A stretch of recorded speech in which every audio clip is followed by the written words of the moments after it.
In my 6th year as a body diver, I finally tracked down my son's body. My husband had just come back from the construction site. That was when he calmly told me the truth. Asher never died. I was the detective who lied and told you I couldn't find him. I was also the city's richest man. The one who refused to pay your ransom to save him. I never went bankrupt either. Every time I told you I was off hauling bricks at some construction site, I was really just back at the mansion, hiding from the smell of the dead on your skin. It hit me like a blow to the head. I stood there numb. My brother, Rick Forrest, was the one who spoke next. That best friend you've been pouring your heart out to online this whole time. That was me. I'm also the one who made you think you'd gotten the kidnappers angry and gotten your son killed. That's not all. Our parents didn't die in that kidnapping either. The truth is, they were the kidnappers.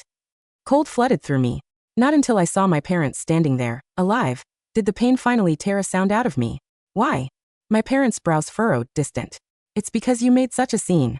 You knew Valerie's position as a false heiress was already humiliating enough, and you still let her get into that car accident that left her unable to have children.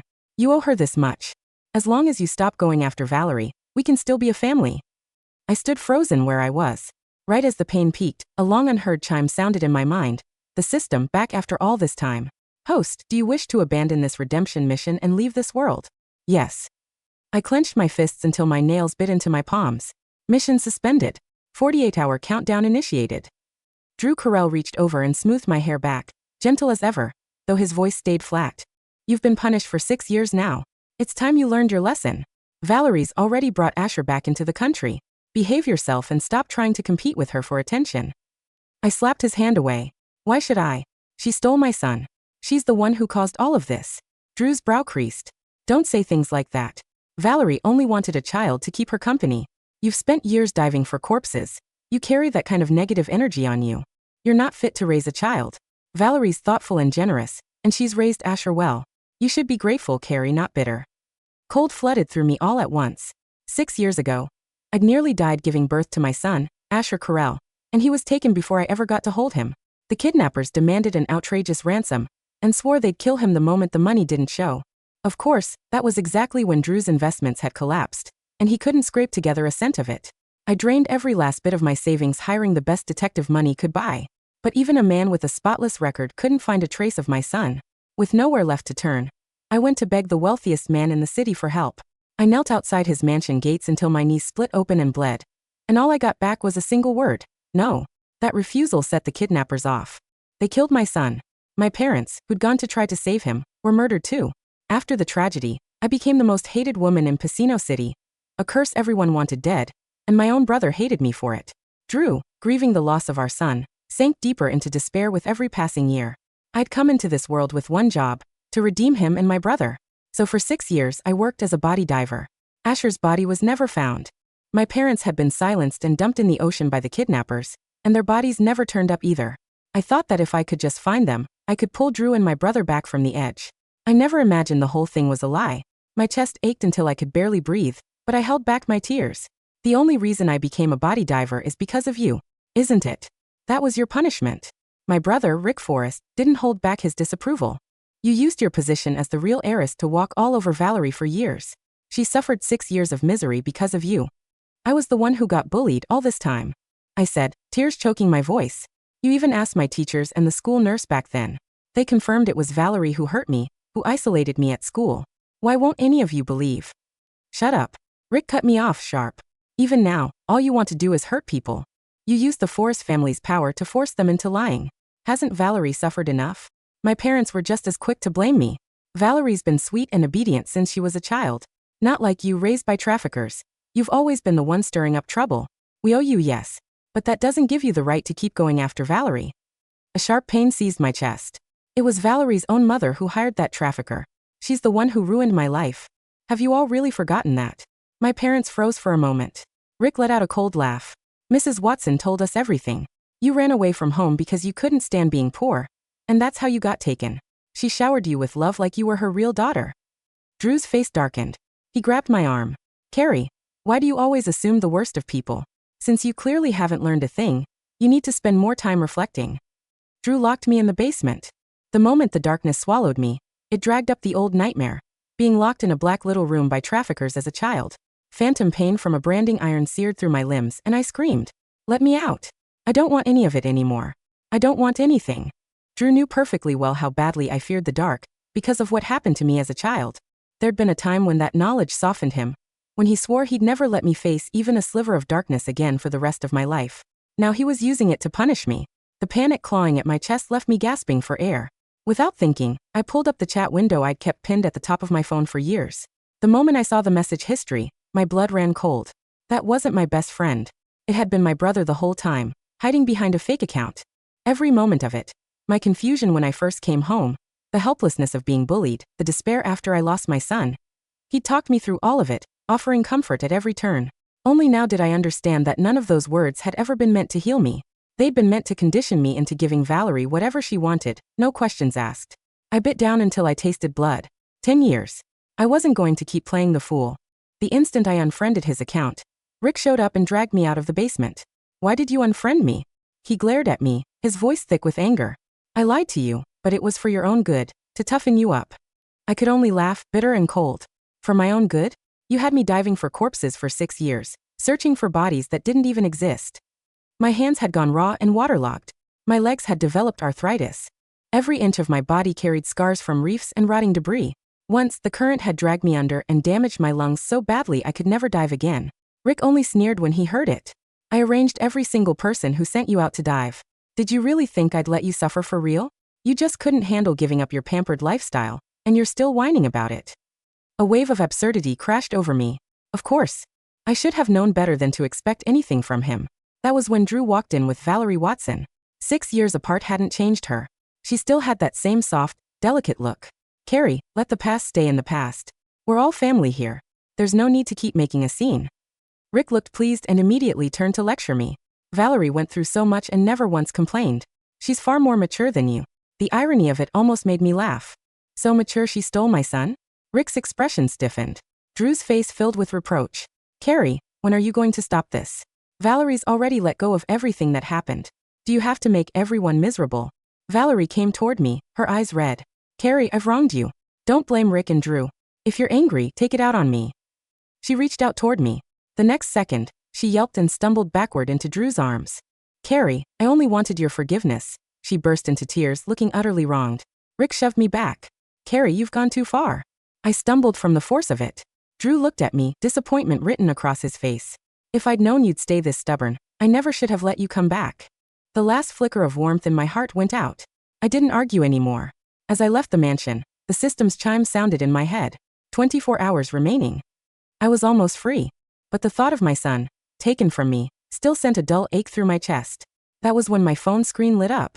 Recovery site confirmed for the remains in the river channel outside the city. Come at once. It was the body recovery job I'd already taken on. The one I'd once believed would lead me to Asher's remains. All of it had turned out to be a lie, but as a body diver, I had professional principles, so I went anyway. I'd barely stepped toward the boat when someone shoved me from behind with brutal force, straight into the river. The freezing water swallowed me whole, the stench of rot flooding my nose. I fought my way up, gasping. Through my blurred vision, I made out a small figure standing on the bank. The moment his face came into focus, a jolt of shock went through me. It was Asher. My son. The one I'd spent 6 years aching for. Asher, help me. Stop yelling. There wasn't a trace of warmth on his young face. I'm the one who hired you for this dive. His voice was flat with contempt. You're bad luck. My mom got upset the second she came back, and it's your fault. I'm not letting you off easy.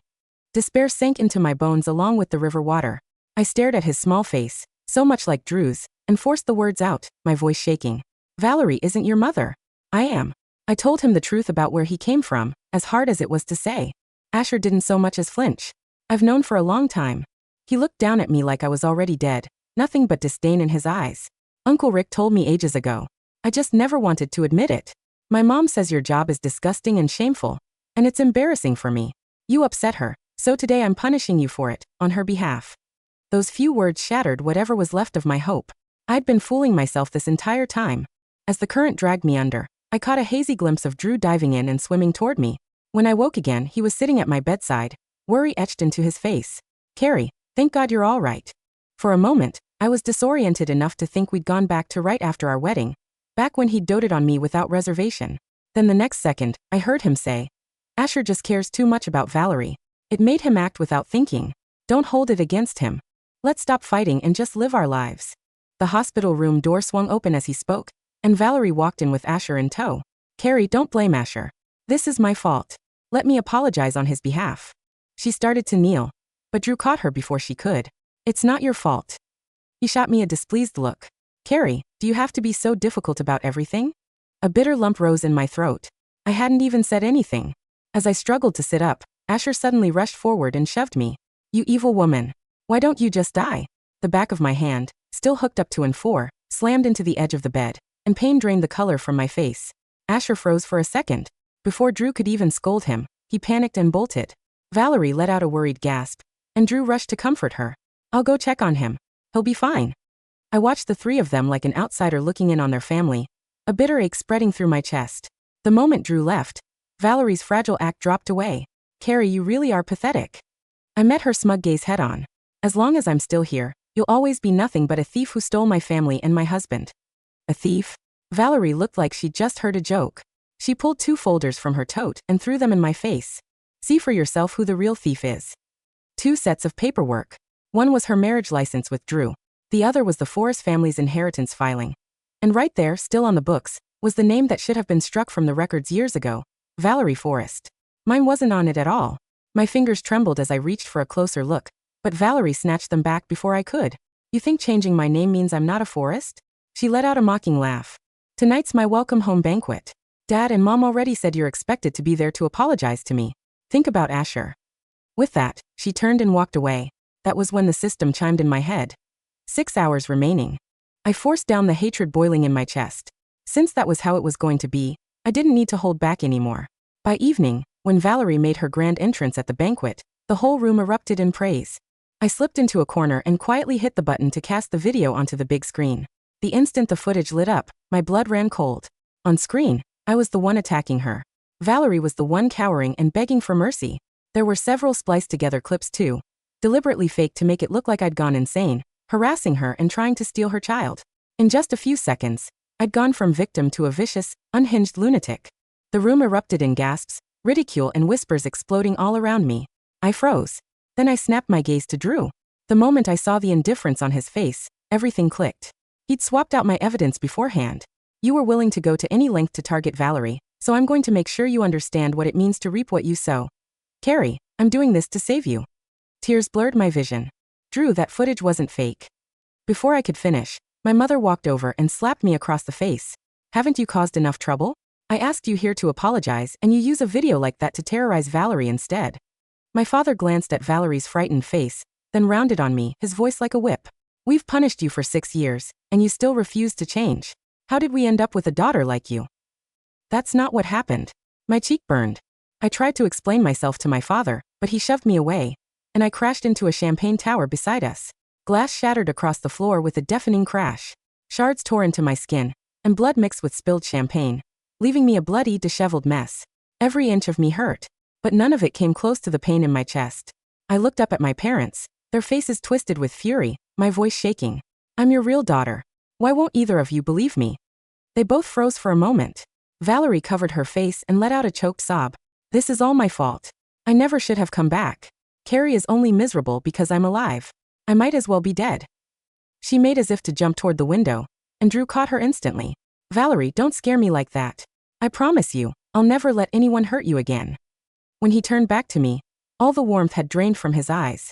Carrie, come here and apologize. Rick hauled me roughly off the floor. You've owed Valerie an apology for 6 years now. Get over there. The movement tore at my wounds, and the pain drained the color from my face. But Rick only had eyes for Valerie, who'd managed to squeeze out 2 tears. The gathered guests kept piling on, hurling accusations at me. A woman that vicious never should have been brought back into the family. Poor Valerie, forced to stay away all these years. She wants to take everything that isn't hers. Doesn't she know she doesn't deserve any of it? Someone had already started live streaming, the camera locked on my battered, bloody state. Get on your knees and apologize to Valerie already. Admit what you did. Exactly. Bullying someone and acting like you're in the right. Unbelievable. The wave of condemnation crashed over me until I could barely breathe. I clenched my jaw. That was when Asher suddenly rushed forward and kicked me square in the knee. Evil woman. Apologize now. The pain dropped me to the floor. Drew and Rick each grabbed one of my shoulders, pinning me down. Carrie, this is your last chance. Apologize right now, or I really will be done with you. You and Valerie are both my sisters. Stop this. My parents stood off to the side, their voices final and unyielding. If you still refuse to apologize, we'll consider you no daughter of ours. I looked around at the people surrounding me, my closest family, every one of them full of hatred, every one of them determined to break me. In that moment, the last flicker of light inside me went out completely. When the system's countdown hit 10 seconds, I tore free of their grip and ran to the window, a hollow, desolate smile tugging at my lips. I won't apologize. And I don't want any of you either. With that, I stepped off the ledge and fell, their faces going bloodless behind me.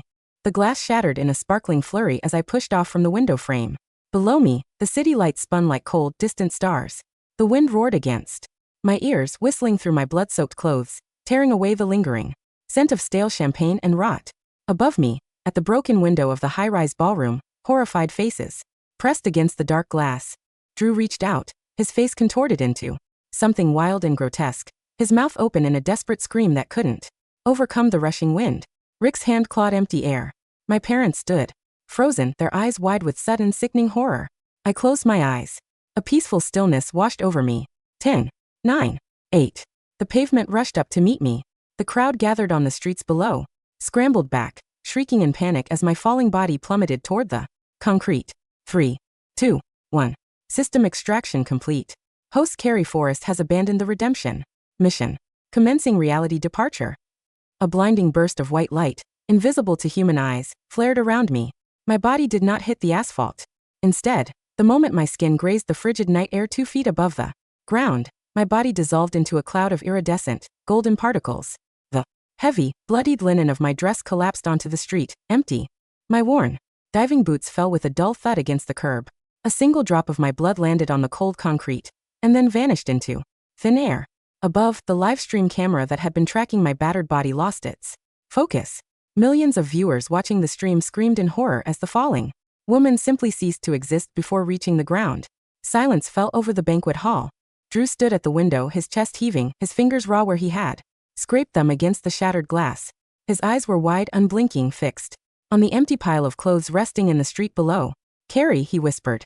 His voice was a thin, trembling wire. "Carrie." He turned and bolted toward the elevator like a madman, shoving guests out of his way. Rick was right behind him, his face drained of all color, his phone slipping from his trembling hand and smashing against the marble floor.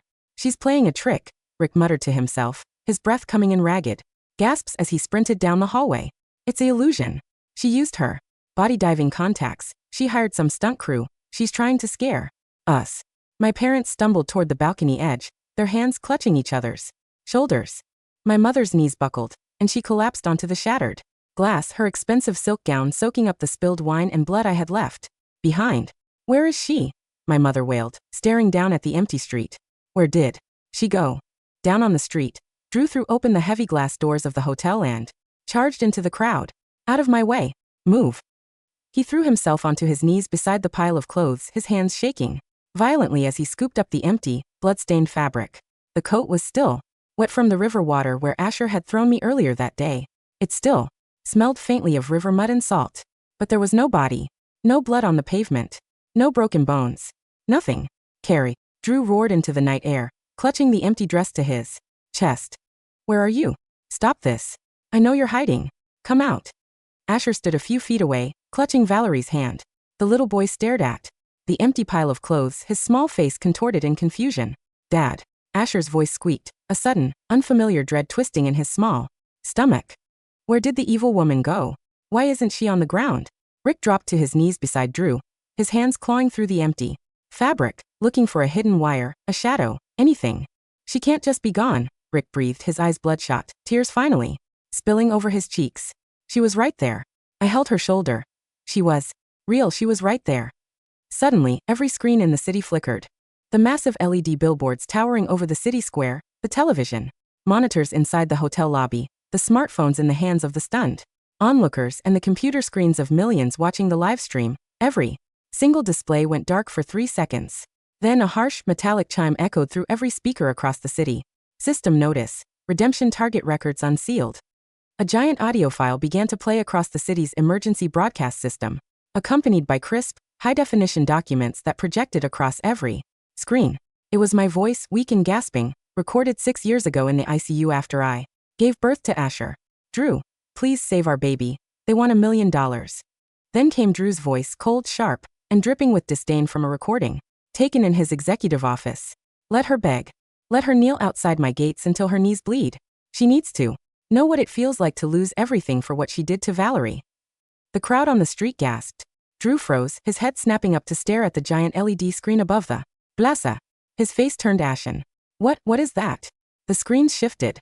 A line of medical records appeared, dated 7 years ago. The official police and medical report of Valerie's car accident. Medical audit. Patient Valerie Watson suffered minor contusions. No internal bleeding. No reproductive damage. Hysterectomy records intentionally falsified by Dr. H. Watson. Below it was a bank transfer record. Rick Forrest had transferred $5 million to the hospital board to seal the fake report. Rick's breath hitched. No. Turn it off. Who is broadcasting this? Turn it off. He grabbed a stone from the pavement and threw it at the nearest shop monitor. But the glass didn't shatter. The projection remained crystal clear. Next came the chat logs. The giant screens displayed the 9-year message history between me and my best friend, the anonymous account Rick had used to manipulate me. Lines of text flashed in stark white letters against a black background. Carrie. My lungs burned today. I dove 20 feet down in the freezing channel, looking for Asher's shoes. I feel like I'm dying. Rick's account. You have to keep diving, Carrie. It's the only way your family will ever forgive you. If you stop, you're just selfish. Carrie. My brother hates me so much. I wish I could just tell him I love him. Rick's account. He doesn't want your love. He wants you to suffer for Valerie. The onlookers around the plaza turned their heads, their eyes fixing on Rick, with disgust and horror. Look at him. He manipulated his own sister for 9 years while she destroyed her body. He made her dive into freezing rivers for bodies he knew didn't exist. That's horrifying. Rick covered his ears, screaming at the top of his lungs. Shut up. Shut up. I did it for Valerie. She deserved justice. Did she? A cold, mechanical voice boomed from the speakers, cutting through his screams. The screen shifted one final time. It was an interrogation video from 18 years ago, a dusty, archived file from the Human Trafficking Task Force. On the screen sat Mrs. Watson, Valerie's biological mother. I sold the Forrest girl to the traffickers. Mrs. Watson's recorded voice echoed clearly across the plaza. I wanted my Valerie to live in that big mansion instead of growing up in a slum. The Forrest family were fools. They believed everything I told them. The silence that followed was deafening. My mother, who had just stepped out of the hotel lobby surrounded by security, stopped dead in her tracks. She stared at the screen, her mouth opening and closing like a fish out of water. No, she whimpered, her hands flying to her face. No, Mrs. Watson loved us. She saved Carrie. She didn't save her. A bystander shouted from the crowd, pointing a shaking finger at my parents. She sold your real daughter to abusers. And you raised her child while torturing your own flesh and blood. The public backlash was swift, brutal, and absolute. Within 2 hours, the Corel Group stock lost 40% of its value. By morning, the police had launched a full-scale investigation into the falsified medical records, human trafficking cover-ups, and corporate fraud involving Drew, Corel, and Rick Forrest. But inside the grand mansion where Drew had once hidden from the smell of the dead on my skin, there was only cold, suffocating silence. Drew sat on the floor of my old, empty bedroom in the basement. The room was pitch black. He had shut off all the lights, locking himself inside, just as he had locked me in 3 days ago. In the dark, every tiny sound echoed like a gunshot. The hum of the air conditioner felt like an Arctic gale. The shadows in the corner seemed to stretch toward him like phantom hands. Carrie. Drew called out into the darkness, his voice cracked and weak. Are you there? No answer. Panic clawed at his chest. His heart hammered against his ribs so hard it felt bruised. He tried to breathe, but his lungs felt tight, as if invisible river water were filling his throat. Drew knew perfectly well how badly I feared the dark, because of what happened to me as a child. My words from 2 days ago echoed in his ears, sharp and bitter. I'm sorry, Drew whispered, pulling his knees to his chest, burying his face in his arms. Tears soaked into his designer suit. I'm sorry, Carrie. Please, turn the lights on. It's too dark. It's too dark. He crawled toward the door, pounding his bloodied fists against the heavy wood. Let me out. Someone let me out. There was no one outside. The servants had all fled after the scandal broke. Across town, at the river channel outside the city, the freezing rain poured down without mercy. Rick stood on the muddy bank, wearing a pair of heavy, ill-fitting rubber boots. He dragged a heavy iron hook through the murky, swirling water, his hands raw and bleeding from the coarse rope. Sir, you need to come back, his secretary pleaded from under an umbrella, shivering in the cold wind. The police are waiting at your office. The board has removed you as CEO. You've been diving in this river for 18 hours. Straight. Shut up. Rick screamed, his hair plastered to his forehead, his face pale as a corpse. She's down there. She must be down there. The diving team searched every inch of the riverbed. The secretary shouted. Back. There is no body. She vanished into thin air. Everyone saw it on the broadcast. She didn't vanish. Rick yelled, his voice breaking into a sob as he plunged his bare hands into the icy water, feeling blindly through the rotting river. Mud. She's hiding from me. She's down there searching for Asher's shoes. She told me her hands were raw. She told me her lungs burned. He pulled his hands out of the water. They were covered in jagged cuts from sharp river stones and rotting debris. Blood mixed with the brown mud, washing away in the cold rain. He fell onto his knees in the mud, clutching his head. For 6 years he had sat in his warm, heated office, sipping expensive wine, while texting me from his fake account, telling me to dive deeper, telling me I hadn't suffered enough. Now as the freezing mud seeped through his clothes, biting into his bones, he finally felt the cold that had settled into my body over 6 long years. Carrie. Rick howled into the empty river channel, his tears hot against his frozen cheeks. I'm sorry. I'm your brother. Please come back. I'm your brother. The river offered no answer, only the dull, monotonous rush of black water, flowing toward the sea. In the grand dining room of the forest estate, the atmosphere was suffocatingly tense. Valerie sat at the long mahogany table, her eyes red and swollen, frantically packing her luxury handbags into a leather suitcase. Mom, Dad, we have to leave. Valerie screamed at my parents, who were sitting motionless on the sofa like 2 hollow shells. The police have issued an arrest warrant for my mother. They're going to freeze our bank accounts. We need to transfer the offshore funds right now. My father slowly lifted his head. His hair, which had been dark and neatly styled yesterday, had turned completely white overnight. Offshore funds? My father asked, his voice dead and dry. The funds that were supposed to be Carrie's trust fund. Valerie froze, her hands tightening around a crocodile skin bag. Dad, this isn't the time for this. Carrie is gone. She chose to jump. It has nothing to do with us. She didn't jump, my mother whispered, staring blankly at the wall. We pushed her. She was a crazy bitch. Valerie snapped, dropping her act entirely, her sweet, delicate face twisting into sheer rage. She ruined everything. If she had just stayed in that slum where my mother left her, none of this would have happened. I was supposed to be the heiress of the Forrest family. I deserved this life. A sharp crack echoed through the room. My father stood over Valerie, his palm smoking from the force of the slap he had just landed across her face. Valerie stumbled back, touching her swollen cheek in disbelief. You hit me? You've never hit me in my life. Get out, my father rasped, his eyes burning with a terrifying, hollow rage. Get out of my house. This is my house too. Valerie shrieked. You legally adopted me. My name is on the family register. Your name was put on that register using forged documents signed by your murderer mother, my father roared, grabbing her suitcase and throwing it out. The grand double doors into the rain. You are nothing to us. You were never our daughter. Fine. Valerie spat, wiping the blood from her lip. Keep your miserable house. I still have Asher. Drew will never abandon me as long as I have his son. She grabbed Asher's hand, dragging the 7-year-old boy toward the door. Let go of me. Asher screamed, pulling back with all his strength. Valerie whirled around, slapping the boy's arm hard. Shut up, you little brat. You're coming with me. Asher stared at her, his eyes wide with terror. The gentle, loving mother who had raised him for 6 years had vanished, replaced by a violent, monstrous stranger. You're not my mom, Asher sobbed, fat tears rolling down his small face. You're a bad person. My real mom died because of you. Your real mom was a pathetic loser who dived for dead bodies. Valerie sneered, grabbing his hair. And you're just like her. Let him go. Drew's voice echoed from the doorway. He stood there, soaked to the skin, his eyes sunken and hollow, looking like a ghost returned from the grave. Behind him stood 4 police officers. Drew. Valerie's face lit up with a flash of desperate hope. Drew, tell them we're getting married. Tell them to arrest these people. Drew didn't look at her. He walked straight past her, kneeling down in front of Asher. His hands shook as he touched the boy's small shoulders. Asher, do you remember what your mother looked like? Asher snuffled, shaking his head slowly. No. I only remember, she had cold hands, and she smelled like water. Drew's chest slammed shut. A choke of agony escaped his throat. He remembered how I had reached out to touch his face 6 years ago, my hands shivering from hours spent in the sea, and how he had shoved my hand away, telling me I smelled repulsive. She loved you. Drew wept, pulling Asher into his arms, crushing the boy against his chest.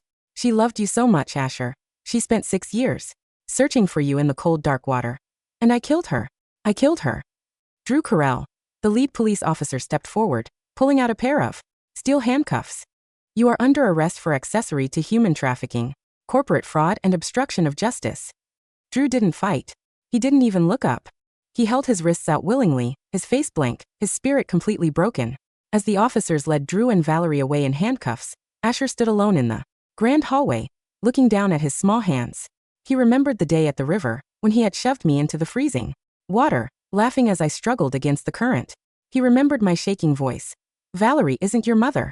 I am. And he remembered his own cold reply. My mom says your job is disgusting and shameful. The 7-year-old boy fell to his knees on the marble floor, clutching his stomach as a violent, agonizing sob tore through his small chest. Mommy! He cried out, his voice echoing through the empty, desolate mansion. Mommy! I'm sorry. Come back. Mommy! But the quiet house offered no warmth, no touch, and no forgiveness. 2 years passed. Casino City moved on, as cities always do.